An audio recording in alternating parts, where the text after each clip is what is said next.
অসীম আকাশে শূন্যতায় ডানা মেলে ঘুরপাক খাচ্ছে হেলিকপ্টার। বিকট শব্দে চারদিকের মানুষ ছুটে আসছে এক নজর হেলিকপ্টারটি দেখার জন্য। শব্দেই দিক বিদিক ছোটাছুটি শুরু করতে থাকে মাঠে ঘাস খেতে থাকা গবাদি পশুগুলো। শুক্রবার সন্ধ্যার কিছুটা আগে পোষা ঈগলের মতো শেরপুরের পৌর পার্কে ধীরে ধীরে নেমে এলো আকাশযানটি। একে একে নেমে এলেন ৬ জনের একটি পরিবার। এই পরিবারটি আর কেউ নয়, সুদূর আমেরিকায় বসবাস করা এক প্রবাসী ব্যবসায়ী দম্পতি।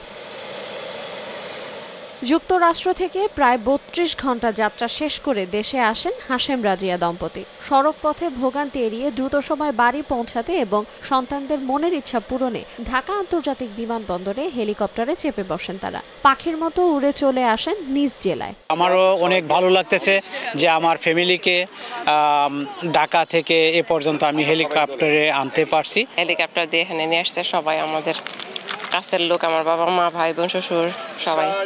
খুব ভালো লাগছে। অনেক বিমানে উঠছি কিন্তু হেলিকপ্টারে উঠি নাই, এটা প্রথম এক্সপিরিয়েন্স। আর আমার বাবা এর এক্সপিরিয়েন্স দিতে পারছে, অনেক খুশি হয়েছি। আমার নতুন এক্সপিরিয়েন্স, আমি জীবনে ওই হেলিকপ্টারে রাইড করে নাই, এর জন্য আমি অনেক এক্সাইটেড ছিলাম। বেসরকারি সংস্থার হেলিকপ্টার সার্ভিসের মধ্য দিয়ে সাধারণ মানুষ সাধ্যের মধ্যে স্বাদ পূরণ করতে পারায় খুশি উৎসুক জনতা। শেরপুরবাসী আসলে ওইভাবে হেলিকপ্টার দেখে নাই।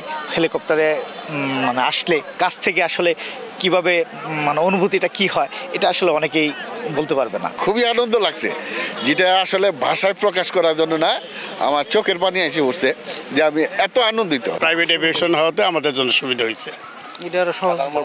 হ্যাঁ, সাধারণ মানুষ হেলিকপ্টারে যাইতে পারে, ইচ্ছা পূরণ হয়। ভালো লাগতেছে। আমার ছেলে আসলো, আমার ছেলে বউ আসলো, নাতি আসলো, এর চেয়ে আনন্দ বিষয় আর কি। আমাদের পক্ষ থেকে নিরাপত্তা ডিউটি সর্বাত্মক চেষ্টা করব যাতে মানুষের জানমালের কোনো ক্ষয়ক্ষতি না হয়।